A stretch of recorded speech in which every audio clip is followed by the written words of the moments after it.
Nuestro último bloque de televisión registrada. Diego, antes de tu crítica, quiero que le cantemos el cumpleaños feliz a mi compañerito. No, por favor.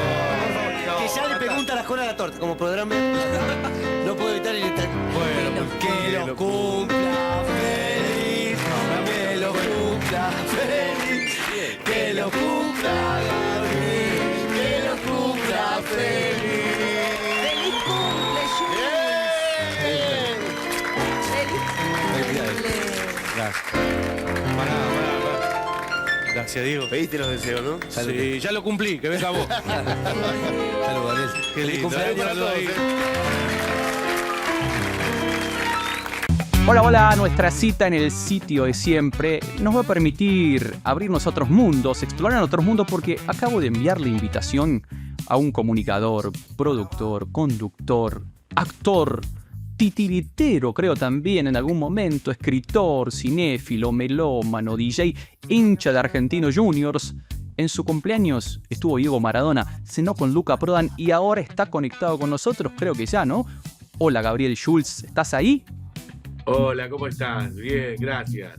¿Todo bien? Bien, muy bien. Bueno, ¿cómo arrancar? Vamos a arrancar, creo que por lo primero que habrá sido de todo esto que nombré, que será hincha de Argentinos o no. Eso fue lo primero. De todo lo que nombraste, sí. Lo que hubo una que se pasó por ahí, titiritero, no sé de dónde sacaron, pero no. Ya vamos a llegar. Ya vamos a llegar. Mi hermano sí. Ah, mi hermano bueno. sí, pero yo no. Bien, a ver, ya vamos a llegar porque te quiero preguntar sobre eso. Pero primero hablemos de Argentinos. ¿Quién te hizo de Argentinos? El barrio. O sea, yo nací en Paternal, Uh-huh. mi viejo era de Boca, me llevó a la cancha de Boca muchas veces. Hasta los 8 años yo te podría decir que fui hincha de Boca, pero el barrio fue muy importante y ya ahí te estoy hablando de, yo a los 8 fue el 74 y más o menos ahí ya empecé todos mis compañeros de la primaria eran hinchas argentinos, pues yo iba a un colegio, a una escuela pública ahí en la Paternal, en Jonte y Terrero, entonces era el único que no era hincha argentino más o menos. Entonces era, viste, me fue llevando y después debuta Diego y ya era muy difícil no hacerse hincha argentino si era de la Paternal, porque incluso había gente que venía al barrio para verlo al Diego. Entonces fue así. Yo creo que el barrio me hizo hincha de argentinos. Imagino que por edad también, Gaby, habrás vivido plenamente y tendrás muchos recuerdos del equipo campeón de la Libertadores del 85 y que jugó la Intercontinental con la Juventus. Claro, sí. Eso fue una etapa que sinceramente no es normal, pero a los 18, que fue cuando salimos campeones por primera vez, a mis 18 digo, Uh-huh. viste, claro, uno empieza a parecer que es algo normal salir campeón, salimos 84, 85, Libertadores. Claro, uno en ese entonces no se daba cuenta que era algo muy difícil de conseguir e incluso quizás irrepetible. Entonces, con el tiempo se valoró mucho más, pero en ese entonces era, bueno, salimos campeón de vuelta, listo, es un trámite. Y no es un trámite. Y hasta el 2010 no pudimos dar otra vuelta, así que mirá lo que habrá pasado, que 25 años para lograr otra y ahora ya van 15 y está difícil. ¿Cuál era tu ídolo de ese equipo del 84-85 que ganó a Libertadores? Sí. Mi ídolo era Pedro Pasculi, goleador, no era de semillero, pero se puso la camiseta como si siempre hubiera jugado en Argentinos y la verdad era un jugador de esos que vos sabías que un gol te iba a dar. Incluso uno de los goles que más grité en mi vida fue el de Pasculi a Uruguay en el Mundial 86. O sea, no solo me hizo feliz con Argentinos Juniors, sino también con la selección campeona del mundo. Ese es el día que nació Muslera, el arquero histórico de Uruguay que ahora ataja en Estudiantes y nació en la Argentina. Una anécdota que me acuerdo ahora que mencionabas ese gol, porque pensaba que en ese equipo de Bilardo del 86 estaba Pasculi, estaba Diego, estaba Checho Batista, estaba Borghi, había muchos jugadores que habían con paso por Argentinos, ¿no? O salidos de Argentinos. Claro, porque ese Argentinos del 84, 85, era realmente una selección en sí misma. E incluso te digo, yo, está bien, mi fanatismo me impide pensar de manera imparcial, pero yo al Pepe Castro lo hubiera llevado a la selección de de México. Totalmente. La que jugó en México, para mí era un wing que, con Valdano por el otro lado, hubiera sido impresionante. Te iba a pedir un podio, pero con el semillero del mundo nos vamos a quedar cortos. Si te pido un podio, ¿te animás a armar un top 5 de jugadores surgidos de argentinos en la historia que más te gusten? Mira, surgió argentino rápidamente, Maradona 1, Uh-huh. Borghi 2, el Checho, ahí tengo 3, Juan Pizorín, Uh-huh. y yo te diría, me apurás así, pero no quiero ser injusto, pero Alexis McAllister. Mirá vos. Y podés seguir nombrando, ¿no? Y Cucho Cambiaso Sí. y tanto que salieron, por favor. Claro. ¿Cómo fue que Maradona estuvo en un cumpleaños tuyo cuando eras un pibito ahí en Argentinos? Claro, esto fue a mis 9 años, no me olvido más. Yo estaba, toda la familia éramos socios argentinos y yo cumplía 9 años, 75. Diego no había debutado todavía, pero en lo que era el club, ahí en las Malvinas, en donde todavía está el club de Argentinos Juniors, Uh-huh. todos sabíamos que Diego era algo maravilloso. Sobre todo los chicos que lo veíamos jugar y que nos divertía con las piruetas que él hacía, con los jueguitos y todo eso, que de hecho yo, como iba a la primaria solo a la mañana, a la tarde, con mis compañeros nos íbamos a sentar en la tribuna de madera de Argentinos a ver los entrenamientos, era libre, uno pasaba y podía ver, en esa época, viste, no había entrenamientos a puertas cerradas, Claro. todos los equipos entrenaban a puertas abiertas. Claro, entonces vos tenías, si vivías en la Paternal o no, la posibilidad de ir un miércoles, un jueves a la tarde a la cancha Argentino a ver entrenar a Diego. Y eso, para los que vivíamos en la Paternal, era algo como ir al circo un rato, porque Diego en los entrenamientos ya hacía lo que después iba a hacer, que todo el mundo iba a ver. Pero verlo, a los que nos gusta el fútbol, ver a un pibe que hace eso, vos tenés 9, el pibe tiene 14, 15... es impresionante. Entonces, bueno, y estoy en mi cumpleaños y estaba el equipo de los cebollitas en el quincho cubierto. Y nosotros estábamos en los quinchos descubiertos. Julio, mi cumpleaños de julio, frío, pero los cebollitas estaban ahí. Y en un momento, mi papá le dice, Diego, ¿querés venir a tomar algo con nosotros? Y Diego vino, y se sentó un ratito con nosotros, pero era un chico más, o sea, él tenía 15, 14, 14 por el mes, que era julio, Uh-huh. y yo 9. Y se sentó con nosotros y se tomó un vaso de Fanta conmigo, le tomó de mi vaso, incluso no me olvido, pero son esas cosas que nosotros ya a Diego lo teníamos como un prócer antes de debutar en primera. Decime que alguien de tu familia le sacó una foto, ¿no? No, No. ¿sabés que no? En esa época no. Ahora estarías con el No. celular, ¿no? Ante cualquier No había. hecho. Claro, no. No, No en había esa época celular. era cámara con rollo, de 36. Decime que estuviste en la cancha de Argentinos en octubre del 76 cuando debutó Diego con Talleres, ¿o no? En esa vez no estabas. Viste que ese es el partido que parece que ahora vio todo el mundo, ¿no? Claro, pero cuando me preguntan eso, mi respuesta es creo que sí. ¿Pero por qué? Porque yo iba siempre a ver Argentino. Claro. Entonces, yo tenía 10 años en ese entonces. Yo no recuerdo si fui con mi viejo a la cancha, porque yo solo a los 10 años de noche, fue un jueves, ese partido de noche. Entonces yo creo que solo no habré ido. Seguro que solo no fui. Pero no sé si fui con mi viejo. Mi viejo tampoco se acordaba si estuvo, porque íbamos siempre a la cancha. Mi viejo es de Boca, pero iba a ver Argentino, sobre todo por Diego. Y éramos socios de Argentinos todos, mi hermano, mi viejo, yo, entonces entrábamos gratis. Como ahora, ¿viste? El socio entra. Uh-huh. Y la verdad que si estuve no me acuerdo, porque para nosotros fue un partido más que después iba a quedar en la historia porque Claro. debutó Diego. Pero no era que estaba toda la Paternal diciendo a ver cuándo debuta Diego. Sí se hablaba de eso, pero podía ser contra Talleres, podía ser la semana siguiente. Es decir, lo que quedó en la historia, yo no me acuerdo de haberlo presenciado. Quizás estuve, pero no lo tengo como sí, yo estaba ahí, no lo podría asegurar. ¿Cuántas veces más estuviste con Maradona? Porque después tuviste muchas más oportunidades de estar con él. Sí, desde de los 9 años Sí.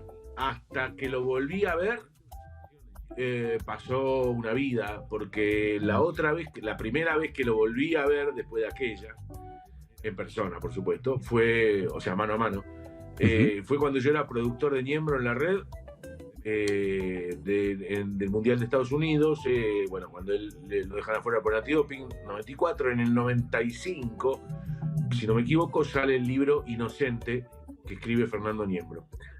Y Diego viene a la radio, yo era productor de Niembro, viene Diego a la radio, entonces yo estoy saliendo del estudio, que le llevé un papelito a Niembro, no me acuerdo, todavía en ese entonces las notas entraban con un papelito. Claro. Y yo salgo del estudio y abro la puerta y está Diego del otro lado. Y me dice, ¿qué hace, maestro?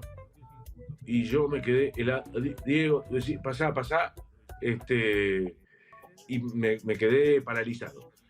Esa fue la otra vez que lo vi en persona, y después de esa lo vi un montón más, por suerte. Fui a hacer un día que estábamos, por ejemplo, después de hacer TBR con Listorti, estábamos cenando en Santino, que era un restaurante en Las Canitas, Sí. del Zorrito Quintiero, y apareció Diego con el Gordo Palacio y se sentó en la mesa con nosotros. Y después la máxima fue en mi cumpleaños del 2012, hace 13 años ahora, que conduciendo TBR justo coincidió que caía sábado, y ese sábado Diego dijo, voy a TBR. No porque era mi cumpleaños, coincidió. Y bueno, me cantó el feliz cumpleaños en cámara, me trajo la torta, brindó, y bueno, y eso es uno de los recuerdos más lindos que tengo de la vida, ¿no? Haber compartido un cumpleaños, uno a los 9 y otro a los 2012, 45. ¿Cómo era el Maradona más íntimo? Porque siempre estaba como rodeado de un séquito, Diego, ¿no? Pero vos tuviste también, recuerdo, creo que hicieron un asado en su momento en Brasil 2014. ¿Tuviste en algunos momentos más cercano con Diego? ¿Cómo era el Maradona más íntimo? Y mira, ¿sabes qué? Era un tipo alcanzable, quiero decir, una persona inalcanzable como es el mejor jugador de la historia. Sin embargo, era alcanzable, o sea, no te hacía sentir que estabas con el mejor jugador de la historia, te hacía sentir que eras amigo de él, y vos sentías que era su amigo, a pesar de que no jamás hablé con él fuera de un ámbito, salvo la vez esa que cayó en la cena, o en mi cumpleaños aquel de los 9, pero quiero decir, siempre fue, después de esas cosas particulares, siempre fue en un estudio de televisión o de radio, o en la casa esta de Brasil donde él vino cuando nosotros hicimos Perro de la Calle, un mes desde ahí, ¿no? Pero era una especie de estudio de televisión, que es esa foto que ahora están poniendo. Eso fue cuando vino a la Casa Brasil, que estuvo 2 veces. Una fue en cámara, que es ese día, que estuvo con nosotros, hizo el programa de radio, y después vino un sábado, que no estábamos al aire, a comer un asado con nosotros, que eso no se televisó, ni se grabó, ni nada. Nos quedamos viendo un partido, creo que jugaba Brasil ese sábado de la tarde, y lo vimos en la tele, en la casa esa. Y era un tipo llano, transparente. Si no te quería, te lo hacía notar, y si te quería, te daba más de lo que vos esperabas de él. Humilde, llano, generoso, y que nunca se olvidó de dónde salió, que eso para mí es lo más importante, ¿no? Y creo que es el argentino que nos aglutina a todos. Yo creo que si vos tenés que describir a la Argentina, es Diego. Tiene un poco de cada uno de nosotros, y exacerbado en lo que es él. Pero yo creo que todos en algún momento sentimos que nos representaba. Y los que dicen, viste, las cosas que algunos dicen de él, yo creo que habla más de ellos que de Diego, ¿no? Los que lo critican. Porque para mí es un ser maravilloso, al que siempre voy a admirar. No me importa nada de lo que haya hecho en su vida privada, y nada va a hacer que yo deje de quererlo.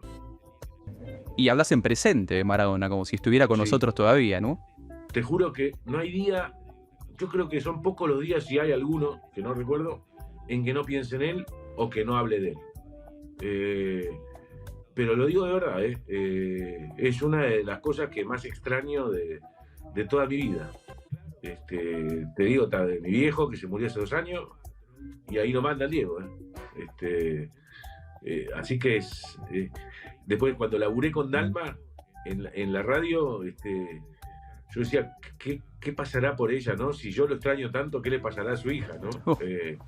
Y bueno, pero es así, no lo quiero caretear porque lo siento de verdad. Empezaste a escuchar radio creo que a los 5 años, Babi. ¿Te acordás a qué escuchabas o a quiénes escuchaban a esa edad y qué te pasó con la radio a esa edad? Entonces en ese entonces transmitían AM y FM al unísono, y ahí empecé a escuchar a Lalo y Elizabeth, y a ellos fue la primera vez que entré a un estudio de radio a ver un programa de radio. Yo como oyente pedí permiso, un estudio chiquitito con ellos dos, y estaba yo solito ahí sentado atrás de ellos. No había público, pero en ese entonces uno era oyente de radio y si vos decías, che, ¿puedo ver el programa? En algunos programas te decían, sí, dale, pasá. Y ese fue uno. Y fue la primera vez que yo entré a un estudio de radio a ver a Lalo y a Elizabeth. Y después te diste el gusto de trabajar con íconos de los medios, porque creo que trabajaste con Pinky, con Badía, con Abrevaya, trabajaste mucho con Negro Dolina. Sí, por suerte tengo la alegría de haber compartido programas con estos que nombrás vos, y estar de cerca también con otros, ¿no? Porque con Lalo, por ejemplo, directamente no trabajé, pero sí estaba en el programa que venía atrás de él en la Rock and Pop en un momento. Con Pergolini tampoco trabajé, pero sí trabajé en la Rock and Pop en la que estaba Pergolini en la mañana. Y todos los que yo escuchaba, me faltaron algunos, ¿no? Porque, pero ya dijiste vos, Badía, Abrevaya fue el primero que me dio laburo en radio, y en esa radio municipal en la que trabajé con Abrevaya, a la mañana estaba Ginsburg, otro que a mí, otro que admiré y con el que pude, por suerte, conocer mucho. Castelo, toda esa gente con la que yo me crié, con ese tipo de humor que es el que a mí me gustaría hacer, ¿no? Porque yo siempre digo que a mí lo que más me gusta es hacer reír, y ellos me hacían reír a mí, ¿no? Pero con un humor sarcástico, irónico, no el chiste, sino que también me hace reír los chistes, pero digo, a mí me gusta el periodismo con humor, que yo leía en la revista Humor y que escribían estos genios, Castelo, Abrevaya, Ginsburg, Dolina, y bueno, por ese lado, después laburar con algunos de ellos, sinceramente fue como jugar en la selección, ¿no? Me acuerdo cuando me llamó Dolina para laburar, me están convocando a jugar en la selección. Gaby, fuiste productor, arrancaste como productor. ¿Eso te dio un plus después cuando empezaste a hacer aire? Yo creo que sí, pero de hecho todavía sigue siendo un plus. Primero porque entiendo lo que se puede y no se puede desde la producción. Porque a veces los que nunca produjeron dicen, sacame a tal. ¿Viste? Y hay gente que no, que depende de quién seas, ese tal te va a atender o no, ¿viste? O sea, yo sé que particularmente, yo sé que todos queremos sacar a Messi al aire, pero hay programas con los cuales Messi va a hablar y hay otros que no, porque no nos conoce o porque no tiene ganas o porque... ¿Me explico? Entonces, digo, yo sé que, obviamente, si te lo propones y vas y perseverás, posiblemente la nota la consigas, pero digo, hay algunos conductores que dicen, sacame porque quieren ser conocidos ellos, entonces te piden, como productor, te piden, sacame a tal, porque claro, quiero hablar con Darín. Y Darín no va a hablar con vos porque tenés ganas vos. Darín va a hablar con el que tiene ganas él. Entonces digo, hay notas que son tan obvias que, claro que el productor quiere hablar con ellos o conseguirle eso al conductor. Pero bueno, cuando sos productor, te das cuenta para dónde va el programa, hasta dónde podés llegar con ese programa, más allá de las veleidades que pueda tener el conductor, que muchas veces el ego lo supera a su nivel de profesionalismo, ¿no? ¿Es cierto que Fernando Niembro una vez cuando era su productor te mandó amabilísimamente, te aconsejó que te pusieras una verdulería? Sí, no fue amable, pero... No, estaba siendo sarcástico. Ya lo sé. De todo modo lo hacía casi a diario eso. Algunas veces al aire y otras no. Yo quiero decir que en ese entonces el maltrato era parte del juego, lo cual no estaba bien, pero no era el único maltratador miembro de los medios de comunicación. Yo he visto, no hacia mí, pero he visto cosas horribles en los medios de comunicación hasta los 90 largos, o hasta el principio del 2000, te diría. Y yo no sé si nos sigue ocurriendo, quizás ahora más solapadamente, pero eso era muy natural, que el conductor maltrate a los productores y que los productores sintiéramos que era normal que eso pasara. Estaba naturalizado. ¿Cómo? Estaba naturalizado, digo. Sí, total. Estaba absolutamente naturalizado de ambas partes, O sea, los maltratados y los maltratadores, todos sentíamos que era parte del juego y que algún día íbamos a llegar nosotros a ser los maltratadores. Pero sinceramente nunca me pasó. O sea, creo que nunca maltraté a nadie. Si lo hice, le pediré disculpas a la persona que lo sienta, pero creo que nunca lo hice. ¿Qué lugar ocupan, Gaby, Basta de Todo y Perros de la Calle en tu carrera? Y fueron programas que yo creo que me cambiaron la vida. Basta de Todo me cambió la vida literalmente, porque Matías, no el programa, sino Matías, fue el que me abrió la puerta de la televisión, que yo ni siquiera imaginaba que podía traspasar esa puerta, y él no solo lo imaginó, sino que me puso en cámara. Entonces, eso para mí fue un antes y un después. Y Perros me dio una visión de la radio más abarcativa. Por ejemplo, cuando yo te decía antes lo de Messi, Andy se había propuesto, vamos a hablar con Messi, y lo consiguió. Y no lo consiguió una, lo consiguió varias veces. Y entonces, lo que me demostró Andy en ese momento era que si te lo propones con perseverancia, toda nota es conseguible. Y eso lo aprendí ahí. Y ya era grande yo, sin embargo, digamos, si vos quiero sintetizar los 8 años que estuve en Perro de la Calle, todo se puede lograr si te pones firme y lo buscas. Por supuesto con apoyo de la radio, etcétera, ¿no? Pero no importa. El tema es, voy para allá y lo voy a conseguir. Y eso me enseñó los 8 años. Y como te digo, Basta fue yo creo, profesionalmente, lo más lindo que me pasó en la vida. ¿Cómo surgieron, cómo se armaban las máximas del hombre cualquiera? Con observación, lo sigo haciendo. O sea, no sigo haciendo las máximas. O sí, a veces. Pero sí sigo observando cosas de la vida cotidiana. Y a partir de eso imagino conclusiones de la vida de esa persona o de ese grupo de personas. Nació de la observación. Yo me acuerdo que un día después de un partido de fútbol estábamos comiendo en un restaurante que cerró en la pandemia, se llamaba El Trapiche, año 92. No, perdón, estoy hablando pavadas. Año 2002. Y estábamos comiendo y en un momento yo tiro una de esas. Y Barsky, que estaba en la cena, éramos todos que jugamos al fútbol, los de la radio. Y Barsky me dice, mañana esto lo decís al aire. Y yo, no, yo era productor. No, mañana lo decís al aire. Bueno, entonces nos fuimos a casa. Al otro día, un miércoles, Matías y Juan Pablo estaban al aire, yo en la producción con Guati, y Juan Pablo me llama a que vaya al aire. Y yo, no, vení, te sentás. Bueno, obviamente no va a estar haciéndome el difícil, me siento, decí lo que dijiste ayer. Y ahí tiro la primera de todas, que fue todos los que usan barba candado son garcas. Y explotaron los teléfonos. Bueno, empezó a llamar la gente, empezó a dar ejemplos de famosos que usan y usaban en ese entonces barba candado, confirmando lo que estábamos diciendo, ¿no? Algunos con parientes que nadie conoce, pero con famosos que todavía hoy podés prender la tele y verlos, que usan barba candado y que sabes que son garcas.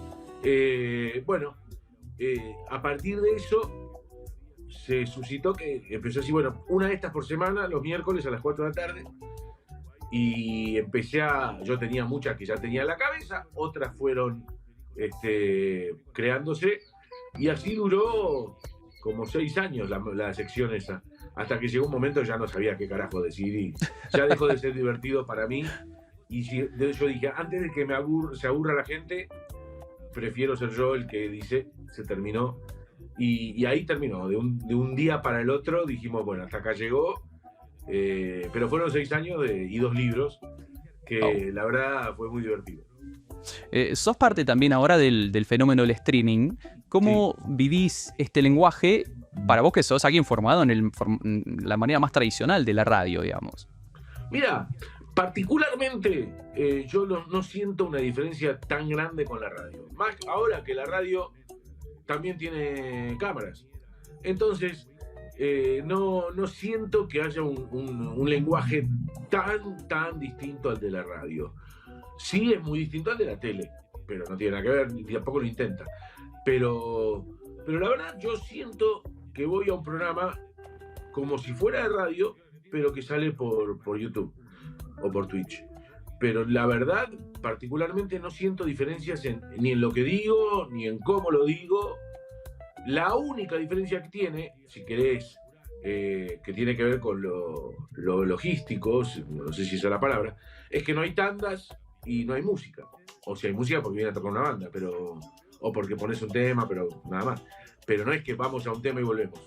Estás todo el tiempo en pantalla, en general hablando o escuchando, pero es la única diferencia, si querés, palpable con la radio, ¿no? Que no hay tanda, no hay informativo, no hay música, es todo vos hablando. Pero después es ir, y en mi caso, en el programa que hacemos en Luzu, con Karina Zampini, con Diego Castro, con Agustín Battioni, es ir a divertirse y divertir a la gente. Tengo entendido que en un momento de tu vida fuiste el Sapo Pepe. Entonces, ¿fuiste titiritero o no? ¿O estabas adentro del traje del Sapo Pepe? Bueno, ahí está. ¿Viste? Tenés razón. El tema es así. Candela es la creadora del Sapo Pepe. Entonces, yo era plomo de Candela y hacíamos los shows. Ella tenía un programa en ATC, en ese entonces llamaba Super. Ahí nace el Sapo Pepe. Con la canción que crea Candela. Íbamos de gira por toda la Argentina. Y bueno, entonces yo cargábamos los equipos. Y en un momento, Candela cantaba la canción del Sapo Pepe. Y era un muñequito así chiquitito. No era ese muñeco que había recién la foto. Era un títere. Entonces, ¿qué hacía? Mientras Candela cantaba la canción, yo, que era el plomo que cargaba los equipos, estaba el sonidista, el plomo era yo y Candela. Y el manager que estaba en la boletería. Entonces, alguien tenía que ser el sapo. Y el único que estaba al pedo durante el show era yo. Porque yo cargaba los equipos antes y después. Entonces, me iba atrás de un bafle o algo así. Y sacaba la manito con el sapo y mientras Candela cantaba yo hacía eso, los movimientos del sapito. Así que así sí, fui el Sapo Pepe, pero después tomó mucho protagonismo el Sapo Pepe, pero ya no era yo quien o sea, nunca me vestí del Sapo Pepe, aunque lo haría con absoluto orgullo. No hay problema. Creo que tuviste también, cuando eras pibe, adolescente, una banda que me parece que tenía el título de Ano de Gordo. Vos me lo chequearás. Sí, señor. Fuiste DJ, Sí. sos fanático de Kiss, estuviste con Luca Prodan. ¿Te habría gustado ser músico profesional, Gaby, o no? Muchísimo. Sí. Pero nunca tuve la constancia de ponerme a estudiar un instrumento.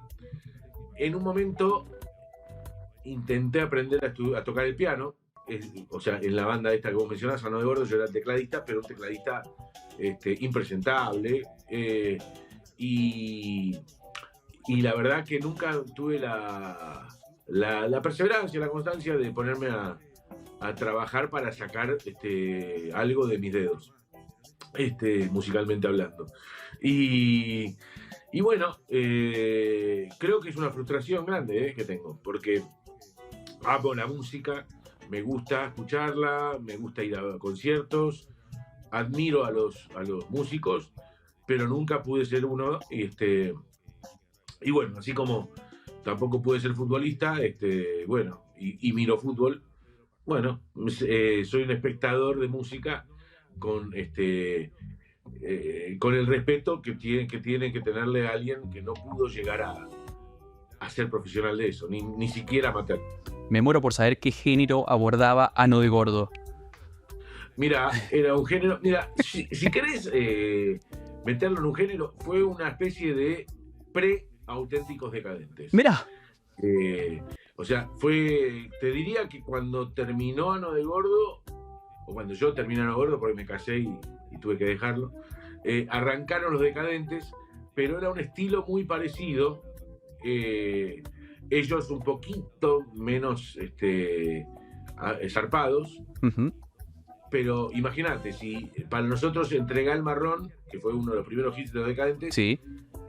era suave. Ah, ok. O sea, nosotros estábamos un poquito más arriba de eso en lo que las letras decían.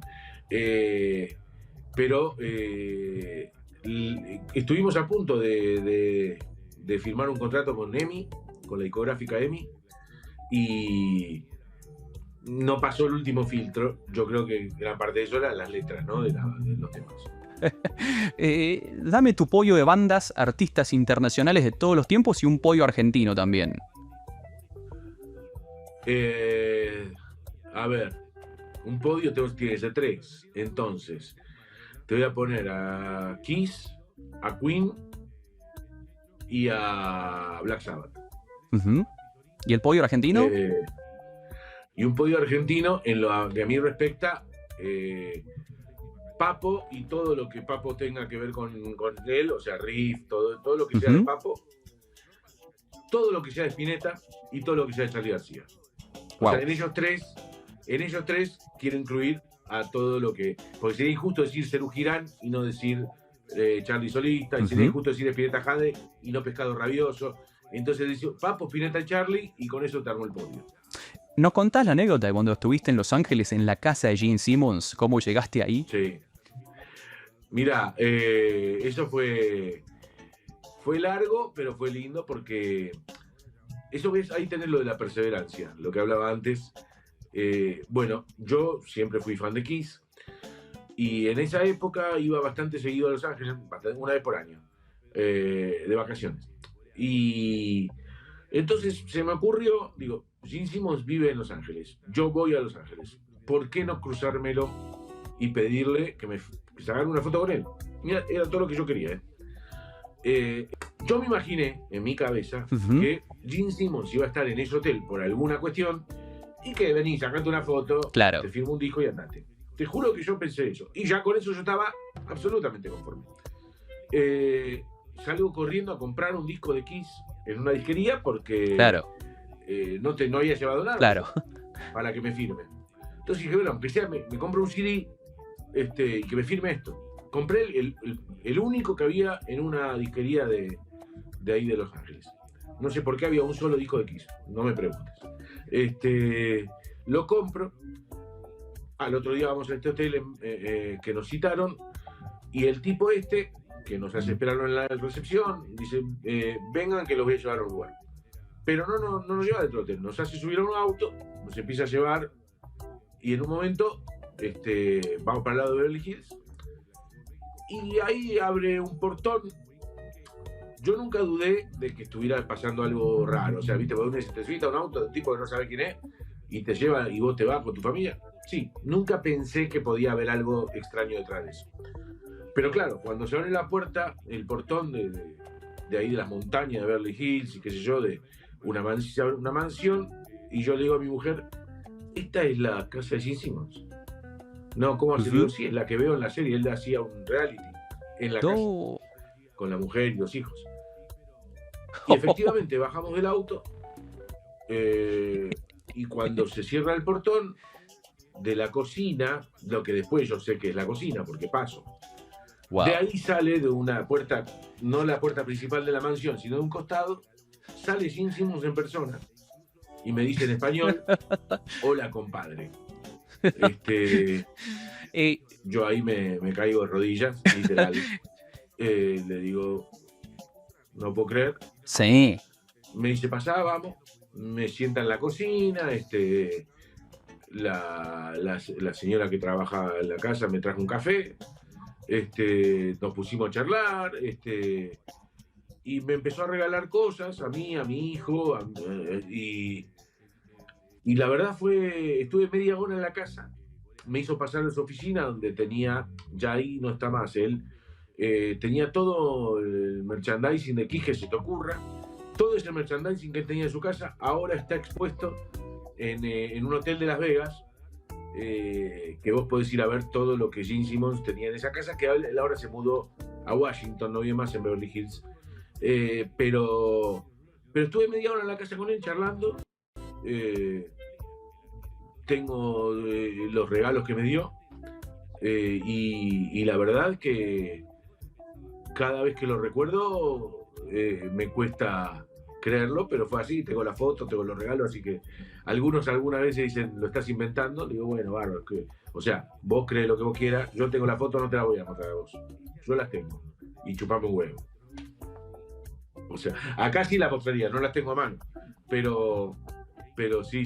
De hecho, las he mostrado algunas, en algún programa que fui invitado, las llevé, o sea, y te digo las pruebas, pero digo porque hace poco lo conté en un lugar y vi los comentarios que decían, sí, dale, y después te despertaste. Pero bueno, no voy a charlar con cada hater que pero se cruza en no, tu camino. pero no. ¿Y cómo terminaste cenando en Flores con Luca Prodan? Sí, esa también es difícil de creer, pero fue así, absolutamente casual. Yo descubrí a Sumo de casualidad en Villa Gesell, cuando Sumo todavía no había editado su primer disco. Los vi en una playa, gratis, y a la noche tocaban en un pub de ahí de Gesell. Los fui a ver, me quemaron el bocho, dije, esto es una maravilla, y los empecé a seguir por todos lados, acá en Buenos Aires. Teatro Luz y Fuerza, Teatro Arlequines, bueno, todos los lugares donde tocar, te estoy hablando antes del primer disco. Y un día voy al cine Rivera Indarte, en Flores, y justamente con el amigo con el que iba a ver a Sumo a todos lados. Y de repente estamos parados en la puerta, fumando un pucho antes de entrar al cine, y aparece Luca, caminando en ojotas, y le decimos, Luca, que esto que lo otro. Nosotros somos fan de Sumo, te vamos a ver a todos lados. Buenísimo. Y entró al cine con nosotros, vimos la película, salimos, y le digo, che, vamos con una pizza, ¿querés venir? Acá en la esquina. Voy, dijo. Y se sentó con nosotros. Y eso, y así como te lo cuento. Ya teníamos un diálogo con él, que después, como buen idiota que soy, cuando graban su primer disco, yo ahí creí que se habían vendido, cuando sale Divididos por la Felicidad, y los dejé ir a ver.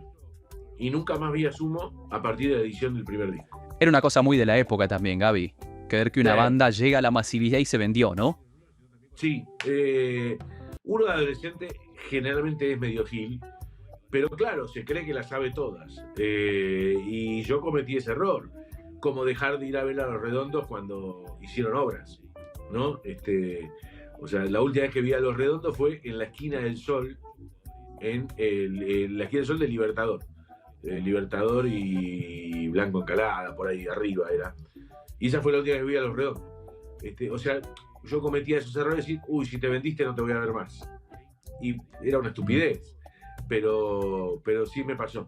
No me pasaba con todas las bandas. O sea, a Cerú Girán lo fui a ver, a Spinetta lo fui a ver. O sea, ahí no consideraba, porque una cosa es conocer a una banda ya grande y otra cosa es una banda que está arrancando, que vos la venís siguiendo, sos de los que van a todos lados, y después cuando esa banda se hace masiva, vos sentís que en vez de ponerte contento, yo en vez de ponerme contento, me daba como una especie de celos, no sé, como que ya dejaba de ser mía para ser de todos esa banda. Y celos de celos de aquellos que iban a verlo por primera vez, sabían los 2 hits nada más, ¿no? Cuando vos te sabías todos los temas por ahí. Exacto. Entonces cuando yo decía, cuando Sumo hace La Rubia Tarada y se convierte en un hit, yo digo, pero este tema ya lo conozco, que para vos es uno, ¡ay, mira qué temazo! Ya es uno de los temas de eso. Bueno, me pasaba eso. Un estúpido. Pero bueno, o sea, así como te cuento la que me da orgullo, también te cuento la que me da vergüenza. Gaby, escuché una entrevista que creo que te hizo Gastón Pauls hace un tiempo, en la que hablaste mucho de tu relación con la comida y con tu cuerpo. Sí. ¿Crees que hemos evolucionado verdaderamente como sociedad en términos de aceptación del otro, el diferente, de no estigmatizar, de no juzgar, no poner rótulos? No, estamos menos. Yo creo que de boca estamos menos, así como cuando hay que decirlo. Pero si vos ves las redes, estamos peor. Es decir, la diferencia es que antes quizás te decían, gordo, y ahora no te lo dicen, pero te lo escriben. Entonces yo creo que no solo no hemos evolucionado, particularmente creo que involucionamos. Todo el planeta, no estoy hablando de Argentina. Yo creo que el planeta está involucionando cada vez más rápido. Yo veo eso, como que los idiotas cada vez más se creen más inteligentes y los inteligentes cada vez se tienen que esconder más para no ponerse a discutir con idiotas. Y eso pasa con esto de los cuerpos. Y además, la discriminación sigue estando. O sea, yo hace 2 meses que me estoy buscando un jean acá para comprarme, en los shopping no hay. O sea, tengo que ir o por Avellaneda, que no tuve tiempo de ir, o a locales de marcas medio pelo. Porque si yo quiero, yo vivo a 20 cuadras de Unicenter. En todo Unicenter no hay un pantalón para mí, un jean. Salvo de las marcas de ropa de vestir, ¿viste? De esas que venden trajes también. Pero de la de marca de jean comunes, en todo Unicenter, en todo un shopping, quizás el más grande de la Argentina, no hay un jean para mí. Entonces la discriminación sigue existiendo. Y yo la vivo desde que soy chiquito. Y no es que soy gordo porque quiero, está bien, amo comer, pero la obesidad es una enfermedad, pero no es respetada como tal. Gaby, tenemos un juego que es completar la frase. Yo doy el enunciado y vos la seguís con lo que quieras. El trabajo más raro que tuve fue... Vender calcomanías en los colectivos. La mejor anécdota de mi época como DJ es la vez que... Vi a un músico muy importante teniendo sexo con la novia que se casaba, no con él, en el baño. Ok. El mejor tipo con el que laburé es... Uy, qué difícil. Me la pones muy difícil porque tengo que elegir uno solo.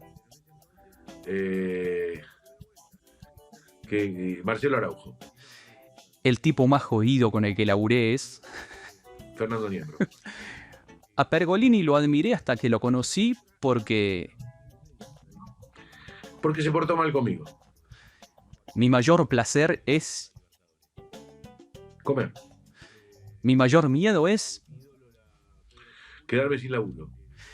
Conocí a Diego, a mi ídolo musical, al Papa Francisco, y me gustaría conocer a... ¿Vivo o muerto? ¿Qué puede? No, dale, elegí, tranqui. Si fuera muerto, me quedé con la gana de conocer a Stan Lee, Ajá. el creador de grandes hitos del cómic, entre ellos el Hombre Araña. Uh-huh. Y vivo, Messi, conocer a Messi. Gaby, muchas gracias por el tiempo, un placer haberte tenido, espero que lo hayas pasado bien. Sí, muchas gracias. Creo que la nota más larga me hicieron en la vida, así que te felicito por la paciencia. A vos por el tiempo, mil gracias, Gaby. A ustedes, un abrazo muy grande. Gaby Schultz con nosotros en La Orineta.